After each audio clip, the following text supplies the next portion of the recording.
కొంతమంది ఏం చేస్తున్నారంటే ఈ 29 జీవో మీద కొన్ని కుట్ర కోణాలను కూడా వాళ్ళు చేసి 29 జీవోని తెచ్చి ఈరోజు 29 జీవో తప్పు అని చెప్పినప్పుడు ఇక్కడ బీసీడీలకు అన్యాయం జరుగుతుంది, బీసీల రిజర్వేషన్లకు జోలికి వస్తే ఖబర్దార్ అని మెసేజ్లు పెట్టిస్తున్నారు.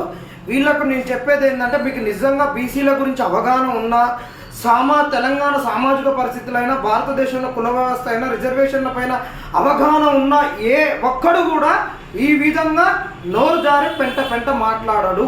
ఎందుకంటే మీకు తెలియనటువంటి ఎదవల దద్దమ్మలు నా దగ్గరే ఉండి నా పక్క నుండి పోయి మాట్లాడేటప్పుడు 55 జీవోను రద్దు చేయించేటప్పుడు ఆ ఎదవలకు సన్యాసులకు కూడా చెప్పిన, మరి నాయన ఇది ముట్టుకోకుండా తేనె తుట్టే, మీకు రిజర్వేషన్ల పైన అవగాహన లేని వాళ్ళంటే ఇవాళ మాకు ఈ వీళ్ళకు బీసీడీలకు మాకు ఎన్ని తక్కువ వచ్చినాయి అని మాట్లాడారు. మీకు బీసీడీలకు ఈడ వచ్చినటువంటి ఎన్ని అంటే 22 పోస్టులు, ఈడ ఈడబ్ల్యూఎస్కి వచ్చినాయి ఎన్ని అంటే 49, ఈడ ఈడబ్ల్యూఎస్కి 49 వచ్చినాయి. మాకు ఏదైతే బీసీడీ ఉందో ఈ బీసీడీకి 22 పోస్టులు వచ్చినాయి. ఈడబ్ల్యూఎస్ల వల్ల మాకు అన్యాయం అవుతుంది, ఈ బీసీలలో మేమే అన్యాయం చెందుతున్నాం అని చెప్పి అంటున్నారు. ఎందుకంటే బీసీఏకి 44 వచ్చినాయి, బీసీబీపీకి 37 వచ్చినాయి, బీసీసీకి క్రిస్టియన్ మైనారిటీకి 13 వచ్చినాయి, మాకు 22 వచ్చినాయి, బీసీఈకి కూడా 16 వచ్చినాయి. అన్నిటిలలో మేము ఏంటంటే బీసీఏ బీసీబీ తర్వాత మేము నష్టపోతున్నాం అందరికన్నా అన్నారు. ఈవెన్ బీసీబీ కన్నా కూడా ఈరోజు బీసీఏకే వచ్చినాయి. వీటికి రావడానికి కారణాలు ఏంటనేది మీరు హేతుబద్ధంగా సహేతుకంగా ఆలోచించాల్సిన అవసరం ఉంది.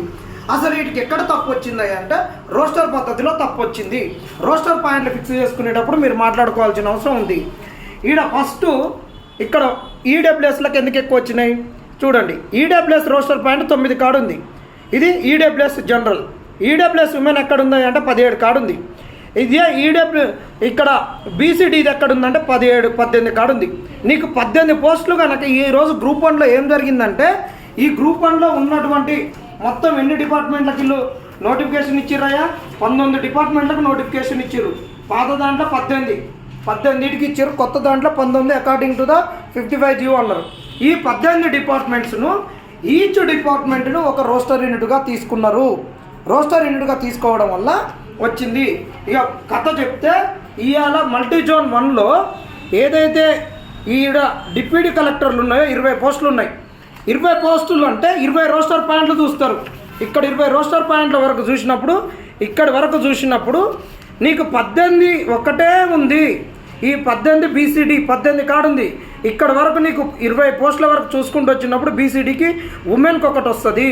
కాబట్టి ఇక్కడ బీసీడీ అనేది జనరల్ ఉమెన్ అని చెప్పలే, ఇవాళ బీసీడీకి ఒకటి వచ్చింది. ఈడబ్ల్యూఎస్కి చూడండి 9వ పాయింట్ దగ్గర ఒకటి ఉంది, ఇక్కడ 17 పాయింట్ దగ్గర ఒకటి ఉన్నది.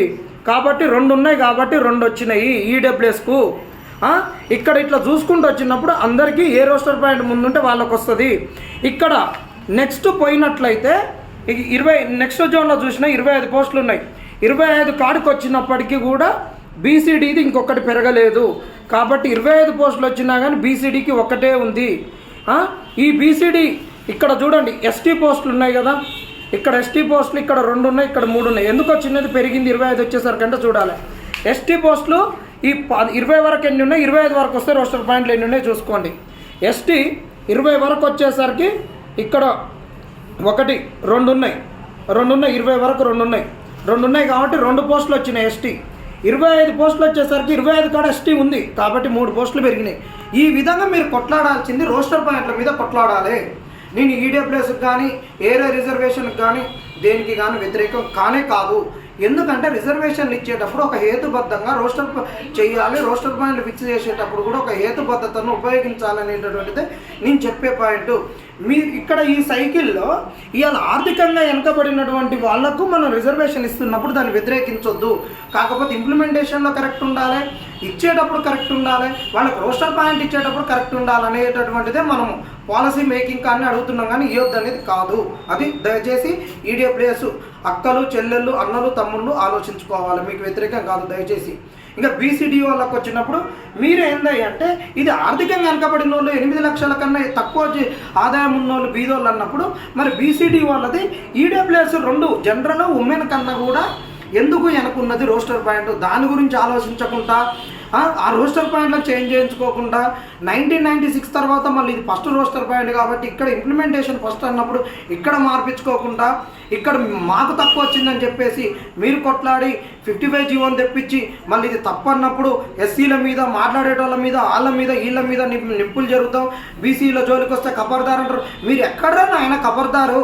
ఈ ఆర్ కృష్ణ అన్న దగ్గరికి రారు, నీల వెంకటేష్ అన్న దగ్గరికి రారు, జాజుల సీన్ అన్న దగ్గరికి రారు. మీరు ఎక్కడ కొట్లాడుతున్నారు? బీసీల గురించి ఏ నాడని వస్తున్నారా? ఆర్ కృష్ణ అన్నతోటి మేము ఎంత భుజం తట్టి తిరిగినాము, జాజుల సీన్ అన్నతోటి కడుపులో కడుపు పెట్టుకొని ఎన్ని రోజులు మేము కొట్లాడినాము. మా సూర్యాపేటకు వచ్చినా ఇంకెక్కడికి వచ్చినా కానీ మీ బీసీల గురించి మాట్లాడినప్పుడు యూనివర్సిటీలో ఉన్నప్పుడు ఎంత మాట్లాడినా తెలుసుకోరు. ఇది మీరు బీసీ రిజర్వేషన్ల గురించి బీసీడీ గురించి అన్నప్పుడు రోస్టర్ గురించి మాట్లాడుకోరు. ఇదే ఎస్టీకి రోస్టర్ బ్యాండ్ ఈడబ్ల్యూఎస్ కన్నా వెనక ఉందని అన్నప్పుడు కొట్లాడబట్టి 10% వచ్చినప్పుడు మళ్ళా రోస్టర్ పాయింట్ను ఏదైతే 22 మార్చిలో ఇచ్చిర్రో నవంబర్లో వీళ్ళకు ఎనాన్స్ చేసినప్పుడు కొట్లాడినప్పుడు ఇలా రోస్టర్ పాయింట్లలో ఈడబ్ల్యూఎస్ కన్నా ముందు వచ్చింది కాబట్టి ఇలా ఎస్టీలకు న్యాయం జరుగుతుంది. మరి మీరు రోస్టర్ పాయింట్ల గురించి కొట్లాడరు, కొట్లాడరు. పక్కోని మీద కుళ్ళుతోటి ఇలా మాకు పోస్టులు రావాలని చెప్పేసి ఇలా 29 జీవో తీసుకురావడంలో సన్యాసులు చేసినటువంటి ఈ దగులుబాజి పనికి మళ్ళీ సంకలు కొట్టుకొని మెసేజ్లు రాసుకుంటూ అన్ని చెప్తున్నారు. ఇంకొక నిమిషంలో ఒకటి చెప్తాం. నా వ్యక్తిగతం గురించి నిన్న వీడియోలలో చెప్తూ ఒక ఆయన అంటున్నాడు, ఈయన ఏ ఉద్యమాలలో లేడని. తెలుగు యూనివర్సిటీకి వచ్చి చూడ్రి, తెలుగు యూనివర్సిటీ కాదా?